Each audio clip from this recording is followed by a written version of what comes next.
और हमारे साथ अब केडियानॉमिक्स के फाउंडर सुशील केडिया जुड़े हैं, जो हर मंगलवार हमसे जुड़ते हैं। आइए उनसे समझते हैं कि उनका इस समय क्या मूड माहौल है। Sushil ji, good morning. Morning. Frame तो काफ़ी अच्छा लग रहा है आपका एज ऑलवेज, और काफ़ी आपने लग रहा है काफ़ी बड़ी बोल्ड कॉल आज हमारे लिए प्रिपेयर की है, तो ज़रा उस पर बात हो जाए। पहले आप कह रहे हैं 30,000 निफ्टी पर, यहाँ पर तो लोग 25,000 के लिए वो प्रे कर रहे हैं, आप सीधा 30,000 की बात कर रहे हैं। बताइए क्या दिख रहा है आपको ऐसा चार्ट्स में? भाई 32,000 बोलने में थोड़ी सी शर्म आ रही थी, इसलिए 30,000 बोला। हो सकता आने वाले टाइम में 32 भी हो जाए।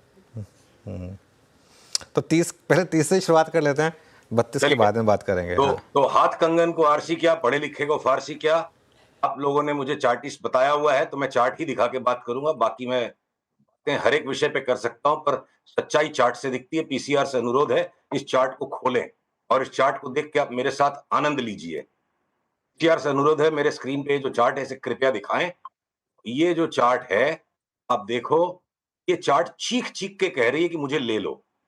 ये रेशियो चार्ट है, इसकी वैल्यू अभी आप देखोगे करीब 3.8 है। और चीख चीख के क्या कह रही है, एक साल से लेकर सवा साल में 3.8 वाला हंसते हंसते 5.5 हो सकता है। ये किस चीज की चार्ट है? Nifty prices divided by S&P 500 prices.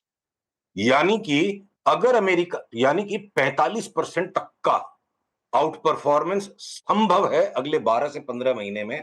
यानी कि अगर S&P में 20% का भी करेक्शन किसी वजह से साल के बीच में आ गया, तब भी हो सकता है उस टाइम पे निफ्टी 45% ऊपर हो करंट भाव से। तो आपको विवादास्पद लग सकती है, हास्यास्पद लग सकती है ये बात। तो इसके लिए मैं आपको इतिहास दिखाऊं पहले। आप इतिहास में देखो कि ये तो मैं सिर्फ एक साल के अंदर 45% की आउट परफॉर्मेंस की बात कर रहा हूं।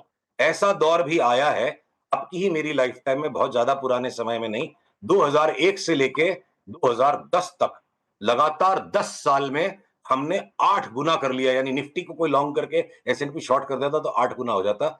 10 साल में अगर 8 गुना हो गया, 5 साल में 4 गुना हो गया, तो अप्रोक्सीमेटली 35% की कंपाउंडेड आउट परफॉर्मेंस 10 साल तक लगातार आई है। तो एक साल में 45% की आउट परफॉर्मेंस आ जाना बिल्कुल भी बड़ी बात नहीं है, जब पिछले 15 साल से हम करीब करीब साइडवेज रन कर रहे हैं। इंडिया की जो यूफोरिया का मोमेंट है, ये किसी भी एक बुलिश फेज में या बेरिश फेज में, जनरली मार्केट के 3 इमोशनल स्टेट होते हैं। पहला स्टेट बिल्कुल अविश्वास का। कोरोना के क्रैश में किसी को विश्वास नहीं हुआ कि निफ्टी यहां से वापस घूम करके अंट शंट तेजी हो जाएगी। 2020 में अनुज आपकी मेरी स्क्रीन पर बिल्कुल जबड़ा jaw falling on the floor वाली बातचीत हुई थी 7,500 निफ्टी पे, कि हम वापस 12,000 और उसके ऊपर निकल रहे हैं। और उसके बाद एक कॉशियस फेज आता है, कॉशियसली बुलिश। वो हमने 22-23 में पूरा कर लिया। 24 के सेकंड पार्ट में सबकी खाया पिया निकल गया, सबकी चर्बी निकल गई। जो भी प्रशांत जैन कह रहे थे ना कि स्टॉक मार्केट में पॉपुलर ओपिनियन नहीं होता है, तब जैसे त्राही माम मची हुई है। ट्विटर पे जो मीम्स आ रही है और जिस तरह से लोग हमारा विरोध कर रहे हैं, देखो 26,500 पे मैंने आपके साथ अब ऑन एयर बात की थी, 23,000 हो जाएगा निफ्टी, लोगों ने मुंह बनाए। और अभी भी इस बात पे लोग मुंह बना रहे हैं। तो लोगों का काम है, वो करेंगे, ह्यूमन नेचर है। पर ये जो इस तरह की यूफोरिक स्टेट अगर आ सकती है, तो मैं खाली इंडेक्स को तो देखकर इस तरह बावड़ा नहीं हो सकता। तो हमने लास्ट 15 दिन में अनुज तकरीबन बाजार की हर एक चार्ट को गहराई से निचोड़ा और बहुत कोशिश की कि ऐसे कोई स्टॉक्स हमें मिल सकते हैं जिनमें शॉर्ट सेलिंग करके यहां से 20-30% बन जाए। तो आंसर है साफ सुथरा, क्लियर कट, ना, बिल्कुल ना। बेचना यहां पे गुनाह हो सकता है। इस तरह की चार्ट्स हैं। तेजी शुरू नहीं हुई है। 23,300 के ऊपर जाने के बाद आज की हमारी वार्ता को ट्रिगर किया जाए, और अब से लेकर बजट तक की अनिश्चितता में 23,300 से लेकर 22,700 तक की फ्लक्चुएशन बिल्कुल स्वाभाविक है। देखिए सुशील जी, मैं वैसे खैर आपको सिर्फ चार्टिस्ट नहीं मानता हूँ, मैं आपको एक एज ऑलराउंडर ट्रीट करता हूँ। तो अब ये अगर मार्केट इस तरीके से भागेगा 30,000 पे, तो ऑब्वियसली उसको कुछ लार्ज कैप लीड करेंगे। तो आपकी प्रिफर्ड पिक्स क्या होंगे लार्ज कैप्स में? ये इतना कठिन सवाल है अनुज, क्यों कठिन है आपको सुन के हंसी आएगी। हमने अपनी इंटरनल डिस्कशंस में अपने क्लाइंट्स को ये बोला कि आईटीसी जैसा स्टॉक नहीं लेना है। क्यों? क्योंकि उसमें सिर्फ एक्सपेक्टेड 25% की रिटर्न है। 25% तो अब लार्ज कैप्स में, ब्लू चिप्स में चना कुरमुरा लगता है। इतनी बड़ी अपॉर्चुनिटी मुझे अगले 12 महीने में दिखती है। हिंदुस्तान लीवर जैसा थका हुआ स्टॉक, थका हुआ क्यों बोलता हूं मैं इसको, 2020 की अप्रैल में इसका जो भाव था, आज उसके नीचे भाव है। 4 साल में, 5 साल में स्टॉक ने कोई रिटर्न नहीं दिया। वो हिंदुस्तान लीवर भी बोलता है मैं 50% बढ़ जाऊंगा। ठीक है, एक कोलगेट जितना बढ़ने के बाद जितना करेक्शन दे चुका है, कोलगेट यहां से वापस डबल हो गया तो कोई बड़ी बात नहीं। खैर कोलगेट को खेलना सबके बस का काम नहीं है, बहुत फास्ट स्टॉक है। रिलायंस जैसा बड़ा हाथी, हाथी जिसे कहते हैं ना, रिलायंस जैसा हाथी, वो बोलता है मैं 50% बढ़ूंगा। 1200 की मंदी नहीं लगती रिलायंस में, और 1800 का भाव हंसते हंसते आ जाए।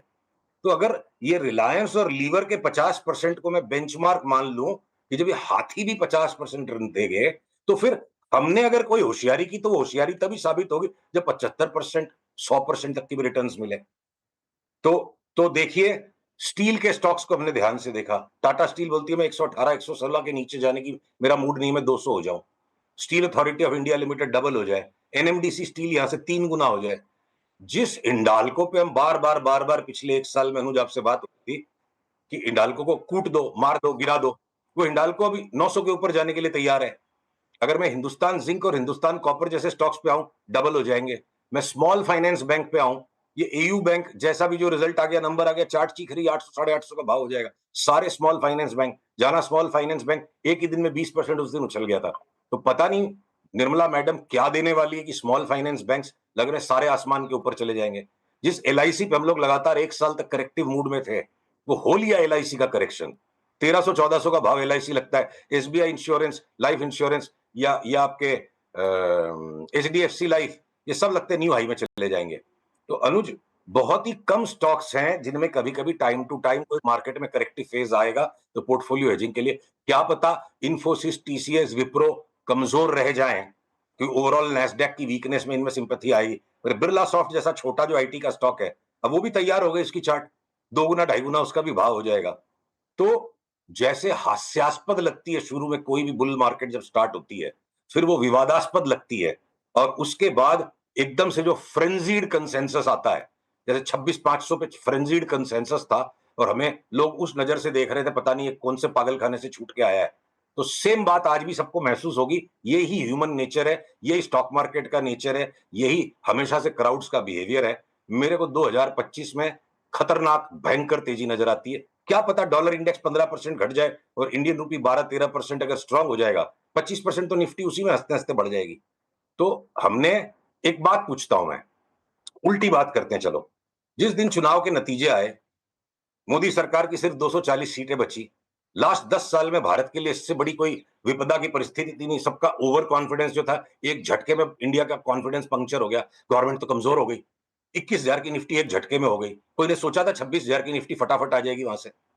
तो हमारी जो कल्पना है, उसको हम अपनी बुद्धि समझने की गलती कर लेते हैं, और सबकी कल्पना सीमित है।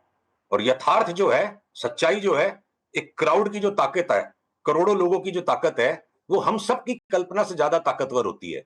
जिस दिन 240 सीट खाली थी गवर्नमेंट की और 21,000 का क्रैश लैंडिंग कर गया बाजार, और वहां से जिसने माल ले लिया उस क्राइसिस में, वो 26,000 तक हंसते हंसते बेच गया। तो उसी तरह आज जो क्राइसिस ऑफ कॉन्फिडेंस है, माल लेने की बात करने का मतलब पागलपन है। तो हम तो देखिए, जो लगेगा तो स्टॉप लॉस लगेगा। जो हमने अपने निवेशकों को सलाह दी है, वही हम आपके भी दर्शकों को बता सकते हैं। ओके, सुशील जी, फिर एक बात बताइए, बजट से क्या एक्सपेक्ट करें हम, और बजट रिलेटेड सेक्टर्स पे क्या, जैसे कैपिटल गुड्स वगैरह होते हैं, उनमें क्या फिर लॉन्ग बनाए जाएं?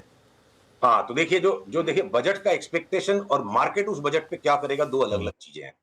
तो हो सकता है कि काफी साल हो गए हैं, गवर्नमेंट ने कोई इनकम टैक्स में कंफर्ट नहीं दिया है लोगों को, और जिस तरह से चार्ट्स का स्प्रेड है, जैसे एफएमसीजी के स्टॉक सारे 50 60 70% भागने तैयार हैं, या कंज्यूमर ड्यूरेबल्स व्हाइट गुड्स में भी बड़ी तेजी लगती है, सबकी चार्ट्स में तेजी लगती है। तो मैं अंदाज लगा सकता हूं, वो रॉन्ग भी हो सकता है, और ये पॉलिसी आए बिना भी बाजार ये काम कर सकता है कि कुछ इनकम टैक्स के अंदर में रियायतें मिले, लोगों की जेब में पैसा सरकार डाले। और मुझे लगता है सरकार बड़ा एक्सपेंडिचर रेलवेज में और डिफेंस में तो डेफिनेटली अनाउंस करेगी। ये रेलवेज की और डिफेंस की चार्ट्स ना लड़ रही है हमसे कि पहले मेरे को ले लो, पहले मेरे को ले लो। हाथ हमारे 2 ही है और उंगलियां 10 है, सारी की सारी 22 है, तो कुछ तो आएगा बजट में। बिना बिना कुछ आए कैसे भागेंगे? आपका जो सवाल है कैपिटल गुड्स पे, देखिए लार्सन एंड टुब्रो ऑलरेडी जिस तरह से साइडवेज बैंड में चल रहा है, तो अगर कोई फायर सेल आ गई, कोई कारण से कोई कॉर्पोरेट इवेंट ऐसा आ गया कि अचानक से आके कोई कूट जाएगा, 3500 का भाव में मिलेगा, तो लेंगे 3500 से लेके 4500 में। ये केपेक्स के जो स्टॉक्स है, चाहे एबीबी, सीमेंस, आपके इवन कमिंस जो हमारा ज्यादा फेवरेट रहता था, ये लार्सन, ये अंडर परफॉर्मेंस दिख रहे हैं अनुज। तेजी सभी चीजों में आएगी, पर जब 50% लीवर और रिलायंस देंगे, तो मैं 30-35% कमाने के लिए ये लार्सन और कमिंस क्यों लूंगा? मेरा आंसर ये है। ओके, चलिए सुशील जी, बहुत बहुत शुक्रिया आज हमारे साथ जुड़ने के लिए। अगले मंगलवार फिर आपसे बात करेंगे कुछ और स्टॉक्स पर और मार्केट पर।